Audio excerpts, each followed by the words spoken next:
I've had a passion for alcohol since the start of it, and not for the reasons of inebriation and whatnot, much more for the fact that it's got so much history behind it. All the spirits, all the wines, there's so much history behind them, and there's so much intertwined with our culture. Hello and welcome to Best Sips Worldwide. I'm your drinking companion, Susan Schwartz, an American travel writer living in London. Thanks to my mother's love of martinis, the first words I spoke were shaken, not stirred, and I've been obsessed by the history of cocktails ever since. Through the years, I've been lucky enough to sip some of the best made by the best. Hear that sound? It's time to cozy up to the bar and let me introduce you to the movers and shakers of the world's most famous watering holes. From ski instructor to bartender to global brand ambassador, our guest today, Jonathan Zammit-Tabona, is doing something right. He also has a master's in globalization, ethnicity, and culture. But instead of academia, he saw the film Cocktail and thought, that's for me.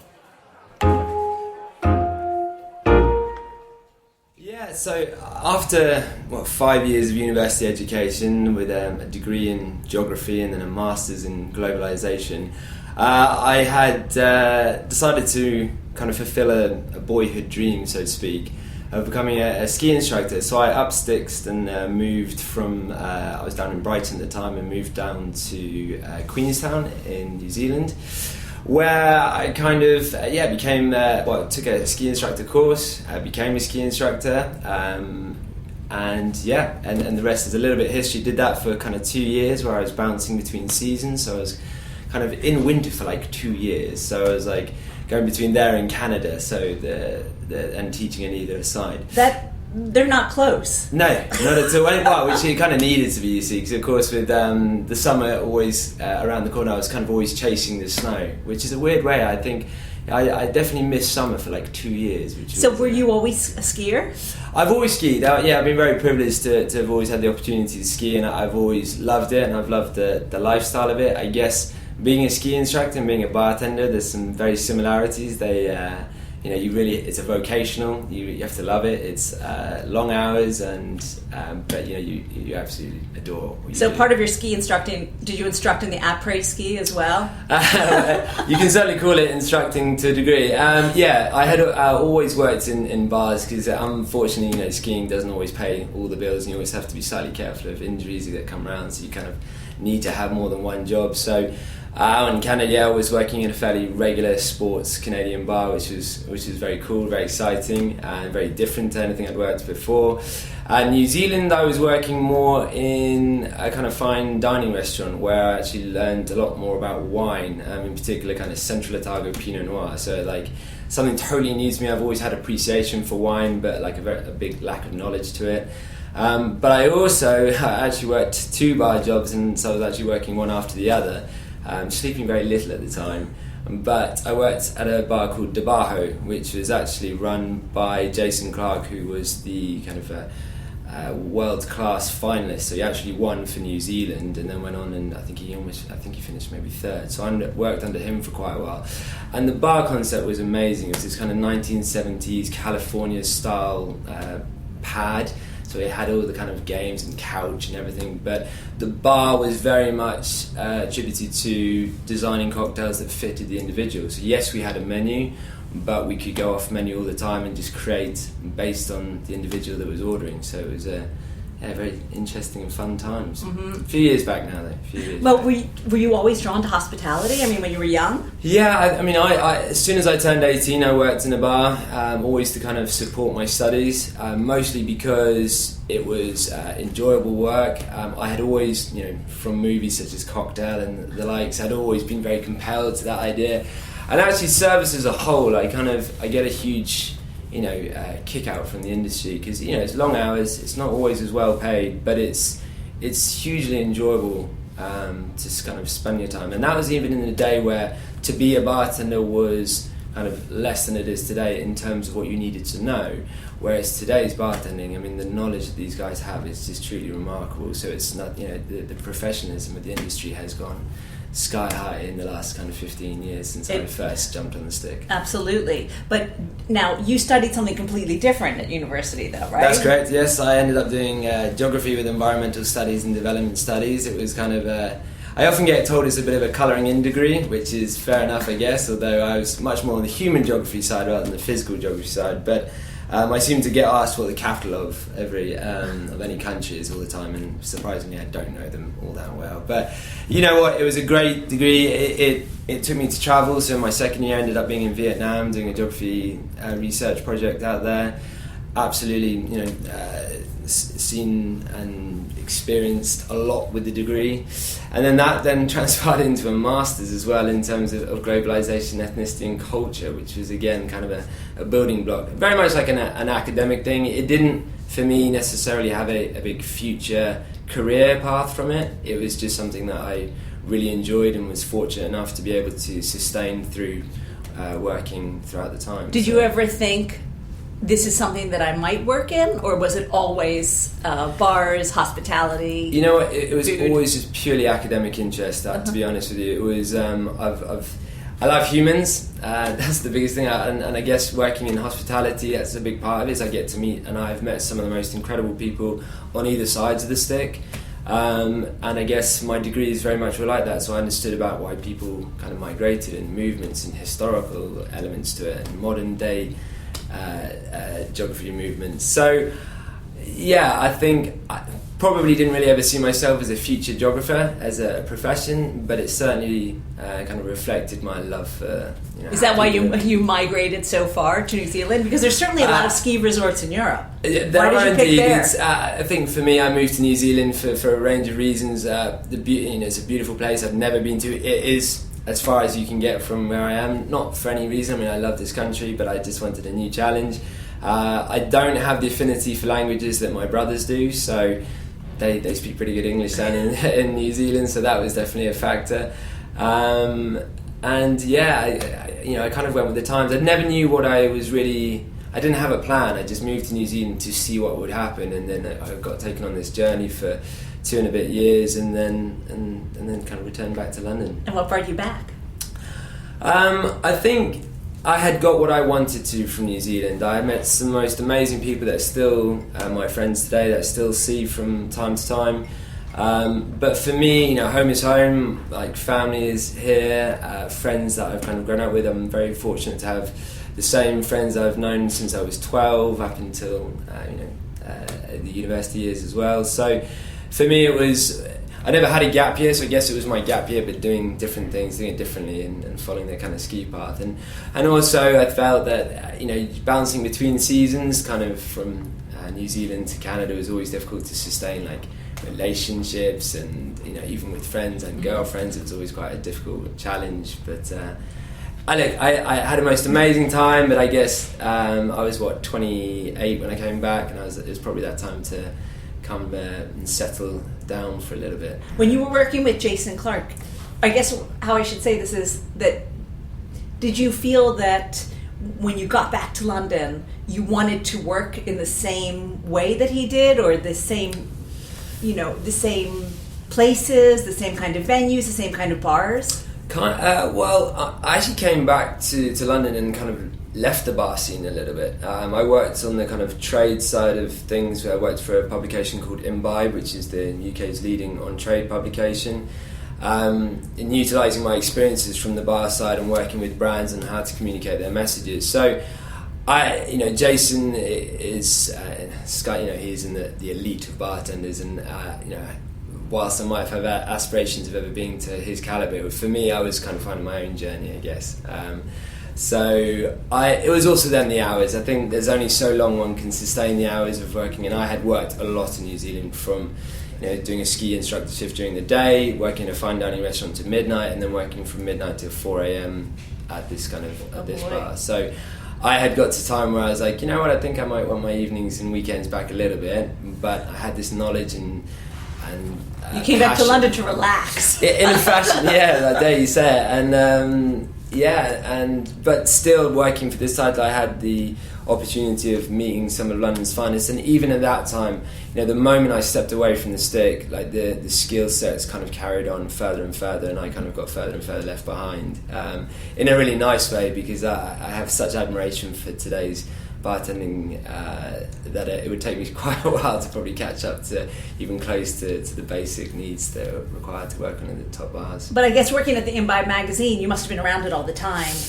Look, I got to meet a lot of the brands. I got to see how that world operates. I still got to meet a lot of the bartenders because, again, the title was targeted towards the bartenders, so I got to still meet with them and host competitions, working with the brands. So in that capacity, I still was very much in the scene. I hadn't walked away completely. I just had put on a new hat, so to speak.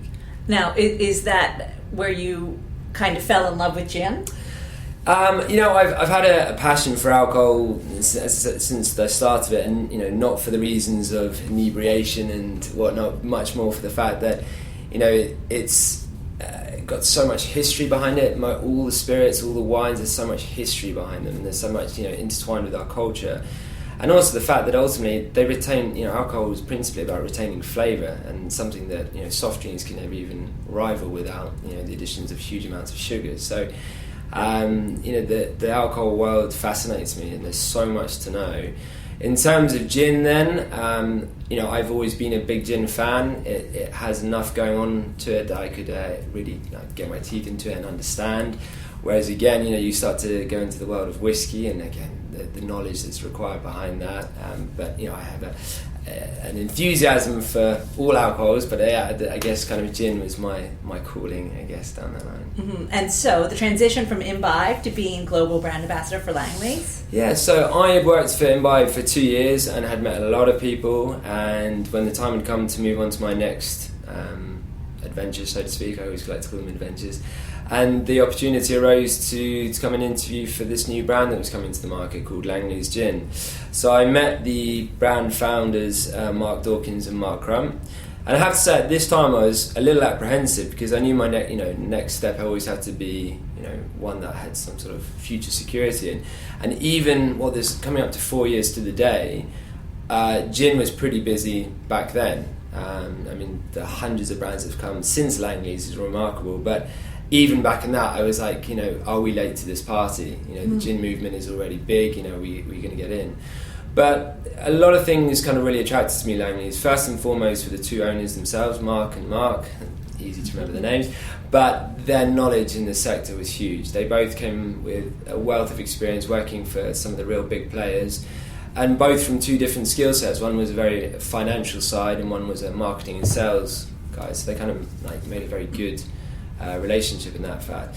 And then the product itself, I have to say, the moment I tried it really caught my eye and taste buds, and knew that this was something that we could really grow together. And for me it was about growing something from the start, and so joining that, so my ambassadorial role had a very much sales role to it as well, so it was very much aligned in terms of growing the brand distributionally, so kind of going out to all the bars in London and further afield to introduce it, and then also ambassadoring the brand when it came, first and foremost in the UK, where I kind of hosted masterclasses and gin trainings, both consumer and on-trade friendly, and then as the brand has grown in export as well, to kind of fulfill the role of a global ambassador as well, so going out and talking the good things of gin and Langley's. We've always presented to discuss and train about gin itself, and then where Langley's fits into that. It's not just a big brand plug, it's about the category itself. It excites me so much, and I think there's a lot of love between a lot of the gin brands. It's not this big competition, like an aggressive competition. Yes, there's a natural competition, but there is a real enthusiasm for what everyone is doing, and how each gin brand differs and can give something different. That's really good to hear. So, yeah, it is. Now let's back up a little about Langley's number 8. So the two Marks came together, and they wanted to create a brand, a gin brand. How did they even start? if one was from a financial world and one was from a marketing world. You know, Mark has a great story about how he had this vision of creating a brand that was basically a quintessential perfect London dry, but set in like a modern day setting, like for the modern day consumer, modern day palate. Because again, for me and you know, Mark would echo these statements, and that gin was perceived back in the day as a bit of an old fashioned spirit. There wasn't much going on with it. You're talking 15 odd years ago. And then has since become much more exciting. And therefore the vision behind Langley's was to really create a gin brand that was a salute to everything that a real classic London dry was, but really reaching that kind of modern day palate. It's funny you say that, because literally last night 2 friends of mine said, oh yes, my nana used to drink gin and tonic, and now it's everywhere. Yeah. And you know, that's where we first started. I mean, we didn't want to drink it really. We were drinking vodka because our nanas were drinking the gin and tonic. You know, and now that has completely changed. It has, and I think the palate has changed a lot, because I felt, you know, I was of the generation that when I started drinking legally, of course, it was all about the sugar. You know, we had the kind of vodka and Coke, vodka Red Bull, vodka, and then it was also the RTDs, the kind of Smirnoff Ice, the Hooch, you know, these kind of alcohol pops. It was all about the sweetness and kind of the end result of alcohol as opposed to actually enjoying it. Whereas, I mean, a lot of, you know, when I'm hosting a lot of masterclasses, say for universities, they're drinking a lot more gin and tonic and having a much more knowledge about what they're drinking and spending their money on. Whereas I have to say, when I was 18, it was like generic vodka this or I don't think I met anyone who ever drank gin, at least in the States. I was in New York, and yes, it was, you know, it was the time of the Cosmo. Yeah. So well, it was gin wasn't even in our vocabulary, and you know, now though there are so many. So let's go back to Langley's with how it started. So it was during the time of the Olympics. There was the Jubilee around the corner. There was quite a real connection and love and affinity, both from us, what it meant to be English. It was quite, you know, a proud moment, and also from a global perspective, tourism was up, and so there was that real desire to create something that encapsulated everything about England. So working with Langley Distillery, which is an extremely reputable third-party distillery, they created this gin that was had this kind of perfectly balanced, the right amount of alcohol, which I'll reference in shortly, but again, everything that was connected to England. So for example, the neutral grain spirit we used was 100% English wheat. The pot still that we distilled in was an English-made pot still. So a lot of modern-day pot stills do not come from England, but we actually distilled in a 1960 John Doerr-made pot still. And then actually Langley's itself, I know you guys in America have Langley's Virginia in the CIA headquarters, but it's actually an old English term for long meadow, land meaning long and glaze meaning meadow. So it's that kind of, even the name itself has something very that resonates to what it is to be kind of English. Mm-hmm. And so they created the recipe with 8 secret botanicals, had this 100% neutral grain spirit. It's not. It's the kind of, the 8 actually comes from the batch number, and what it was when they had the recipe is they then made 50 batches of varying ABV percentages. So they started at 40% and up to 45 and stopped on every decimal point. That was then that was tasted and then reduced down to 12 samples, and then they all tasted neat, then over rice, then against all tonics, to make sure that whilst it was a very smooth tasting gin, the flavours weren't going to be lost with a powerful tonic, and also that meant for like making kind of Negronis, the gin would still stand up.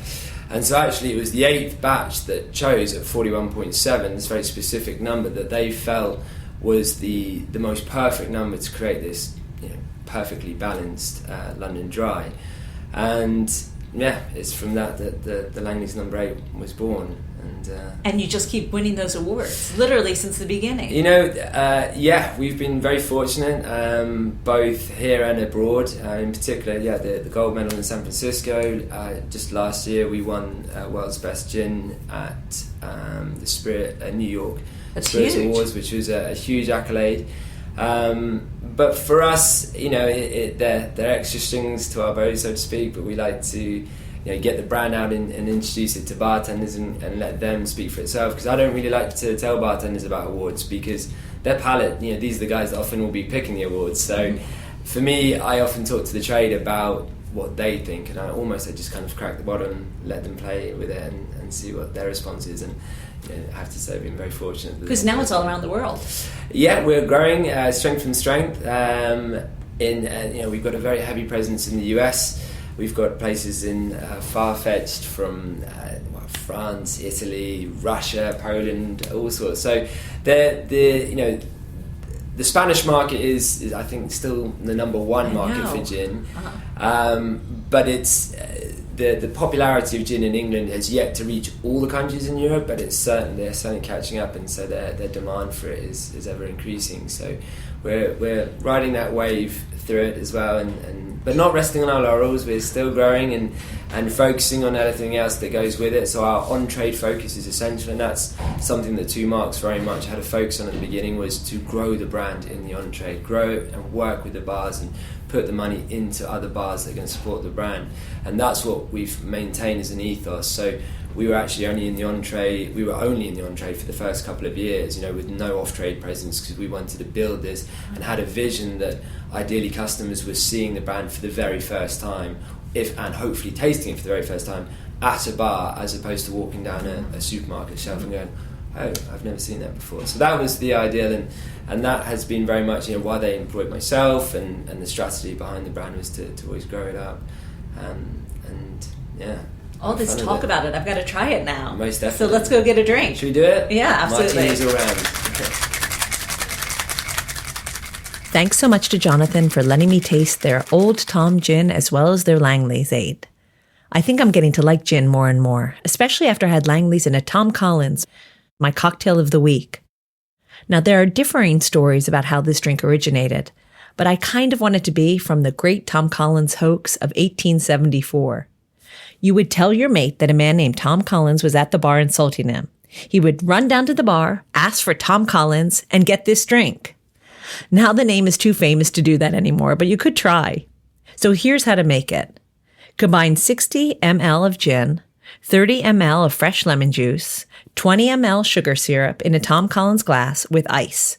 Stir, and then top with soda and garnish with an orange slice. So easy. John, Paul, George, and Ringo aren't the only Liverpudlians to set their sights on conquering the world. Our next guest, John Ennis, has come to town with an LP full of tequila. He'll be here to tell us how his bar, El Bandito, was one of the first UK bars to be awarded Mezcaleria status. Until next time, bottoms up. For more information and links to everything you've heard about, plus a bit more, please visit bestbitsworldwide.com. Thanks for listening to Best Sips Worldwide, a spin-off of Best Bits Worldwide. Always remember the wise words of Oscar Wilde: all things in moderation, including moderation, and never drink and drive. Okay, I said that last part. Theme music is by Steven Shapiro and used with permission. You'll find me at the bar